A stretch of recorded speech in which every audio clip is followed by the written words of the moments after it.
This episode, you'll sail with Linus from Hiva Oa to the forbidding island of Ua Huka, 50 miles to the north. You'll get to explore the quaint village of Hokatu. We are off to Ua Huka, which is 55 miles north of the northwesternmost anchorage, Hanemenu on Hiva Oa, and that is the next island downwind of us in the Marquesas. So we have visited Fatu Hiva, which is the furthest upwind, Tahuata, and Hiva Oa, and we would like to visit them all, but Ua Huka has the worst anchorages of any of the inhabited islands in the Marquesas, and so we will see if they are good enough to stay in. If not, we may have to sail overnight to Wapuu to find a good anchorage.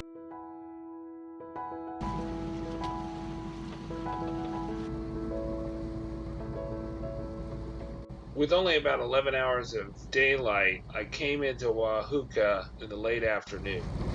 Ua Huka ahead. Off to starboard is the village of Hane. Vaipaiee is ahead in the invisible bay. To port are the Bird Islands. I first tried to anchor in Invisible Bay, or Vaipaiee. This is a very narrow entrance, and it was much smaller than I expected. This bay is on the south side of Ua Huka, towards the middle. There's a green mark.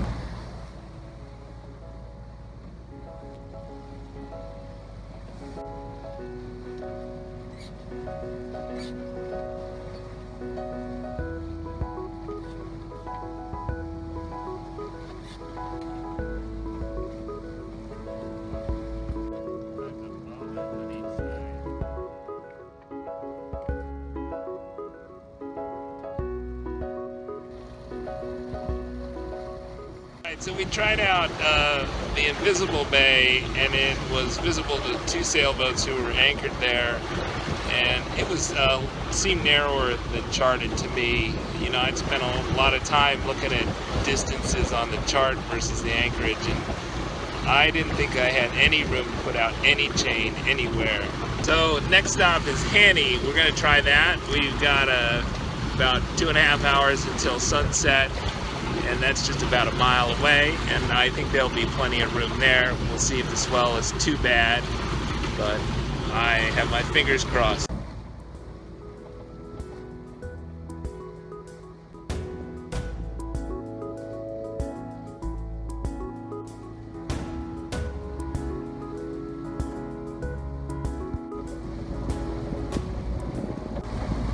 This huge rock dead ahead marks the entrance to the Bay of Hane. Daly is not worried at all. It's the Ua Huka.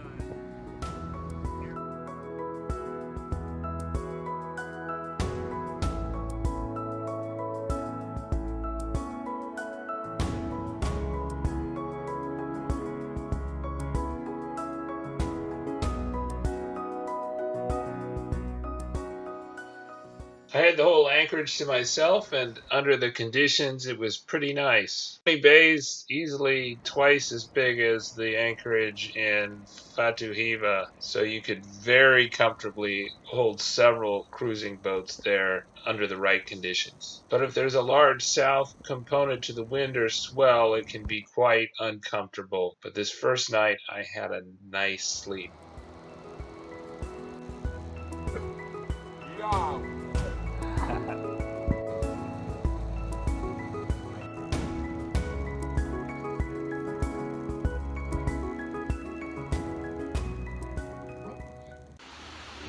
I'm here in Hane in Ua Huka. And Ua Huka is an island that's not often visited. It is usually skipped for Wapuu, or more likely than that, Nuka Hiva. And the hit on it is that its anchorages are not the best. But Hane does have a south-facing anchorage. You'll notice that the main anchorage in Nuka Hiva and Hiva Oa also are south-facing anchorages, although Hiva Oa does have a breakwater. I found the anchorage was okay. It was not bad in force 4 conditions, mostly from the east. So I'm in search of the bakery here or any other store they have in Ua Huka.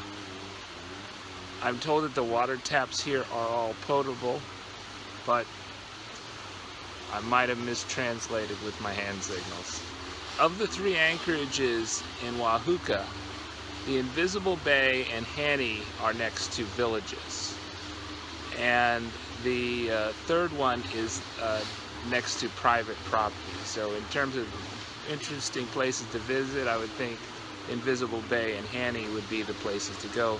Hane is more centrally located. You can walk to both the Invisible Bay and to the next town to the east. The other benefit of the anchorage here in Hane is that you have room to put out scope, and you do not have room to put out scope in Invisible Bay. And so you know, one thing you're looking for is protection, but another thing is sufficient scope so that you will hold. And I don't think there is that in Invisible Bay. I thought it was much smaller than charted.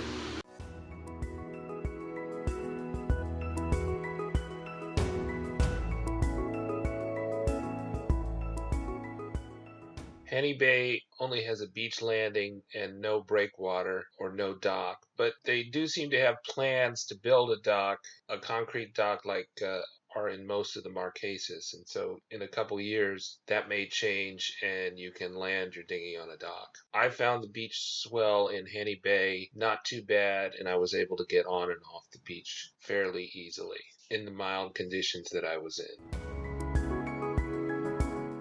I searched for some sort of magazine or store in town in Hane, and I just couldn't find anything open. There were a lot of people hanging around by the government buildings, and there was a school in session, and people were cleaning the park. But in terms of actual places to buy things, I saw a sign for a magazine, but I never found it. Perhaps it was closed that day, and that was why I got the tip to go to Hokatu.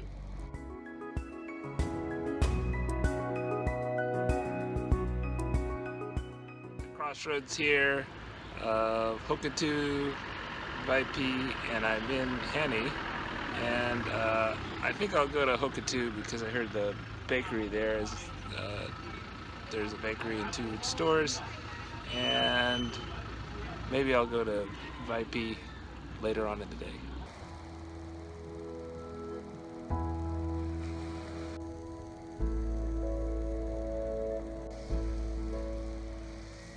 It's really a short hike up the east side of Hane Bay to Hokatu, and it's well worth the walk if you're visiting, even just for a short period.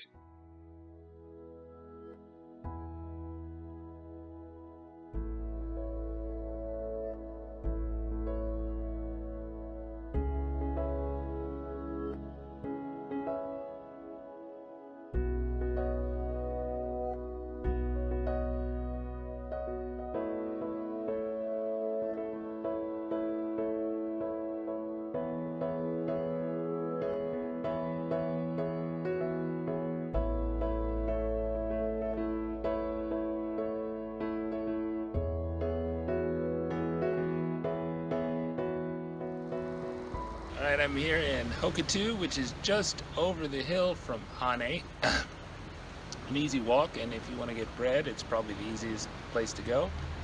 And they have a nice little store once you get to the bottom of the hill, and they've got nice tikis and carved work if you're interested in getting that. The magazine was well stocked and reasonably priced. Definitely good place to reprovision if you're running low on supplies. And it's an easy walk from Hane Bay if you anchor in Hane Bay.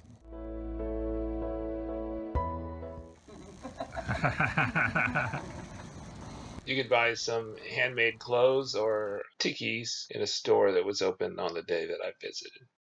How much is the tiki? How much? Yeah. 150.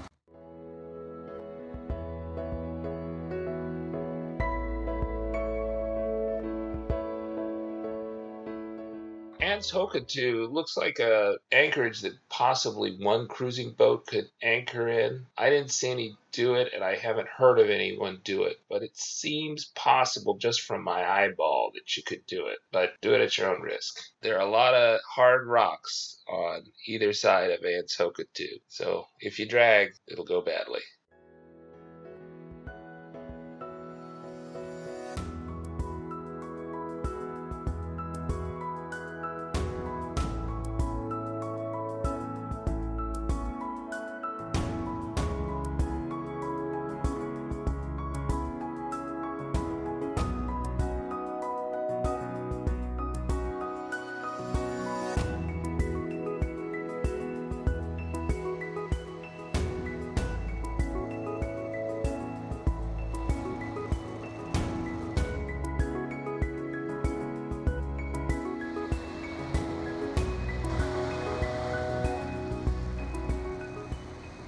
Hokatu is a pretty small village, and I didn't see much going on besides the magazine and art store.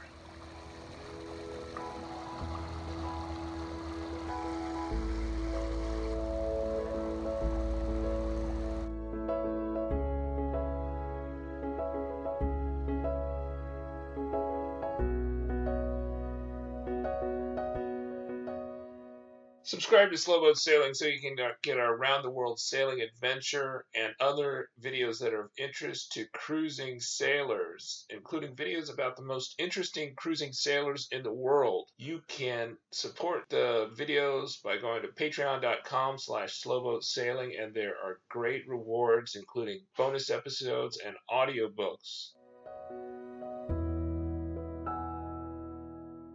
I would have liked to stay in Ua Huka longer than I did, but I had to pick up Anna and Nuka Hiva. She was going to join me for the trip to Tahiti. So next time you'll see our new crew member and the capital of the Marquesas, Nuka Hiva.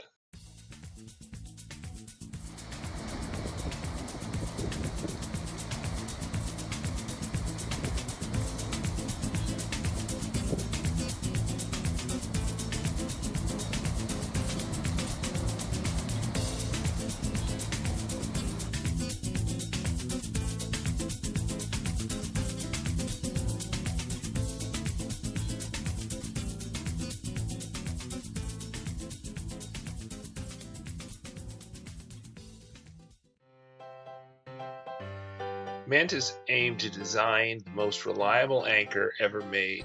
Other anchors often cannot set in firm or grassy bottoms, endangering your safety. The Mantis frequently sets the first time even in the most demanding situations. We sleep a lot easier using the Mantis anchor as our primary on the slowboat. Get yours at mantisanchors.com or other fine retailers.